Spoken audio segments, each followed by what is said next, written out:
નમસ્કાર, હું ડૉક્ટર ભરત રાઠોડ, ઇતિહાસ વિભાગ, સરકારી arts Bahauddin arts college Junagadh. મિત્રો, આજે આપણે જુનાગઢના ગરવા ગિરનારની ગોદમાં બિરાજમાન દિવ્ય ભવ્ય અને ઝાંઝરમાન ઇતિહાસ ધરાવતો ઉપરકોટના કિલ્લાની વાત કરવાની છે. ઉપરકોટનો કિલ્લો એ માત્ર મિત્રો પથ્થરોનો કિલ્લો નથી, પરંતુ ભારતના ઇતિહાસની અંદર સ્થાપત્યનું એક જીવંત ઉદાહરણ છે.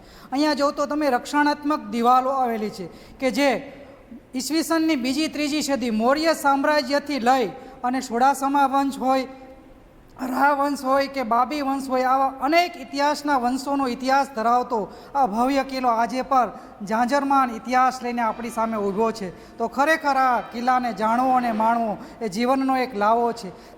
આ કિલ્લાની અંદર મિત્રો નીલમ તોપ છે, એ ઉપરાંત અડીખડી વાવ, નવગણ કૂવો કે જે એ સમયે જળ સ્થાપત્યના ઉત્તમ ઉદાહરણ કરી શકાય એવા ઝાંઝરમાન ઇતિહાસ ધરાવતા અવિનણ્ય ભૂગર્ભ સ્થાપત્યો આવેલા છે. એમને પણ જીવનની અંદર એક જોવા એ ખરેખર આપણા માટે જાણવા યોગ્ય છે. એમની વાતે ઘણી બધી લોકવાયકાઓ છે, પણ ઇતિહાસની દ્રષ્ટિએ જો આપણે વાત કરીએ તો આ કિલ્લાની અંદર અન્ય સ્થાપત્યો પણ, કારણ કે રક્ષણાત્મક દિવાલો એવી રીતે રચાયેલી છે કે જે મૌર્ય સામ્રાજ્યથી લઈ અને બાબી વંશ અને આઝાદી સમય સુધી અનેક આક્રમણોનો એ ભોગ બન્યો, છતાં પણ આવા અનેક આક્રમણોનો સામનો કરી અને આજે પણ એ જીવંત અને અડીખમ ઊભો છે. એ ખરેખર ઇતિહાસની એક નોંધપાત્ર બાબત ગણાવી શકાય.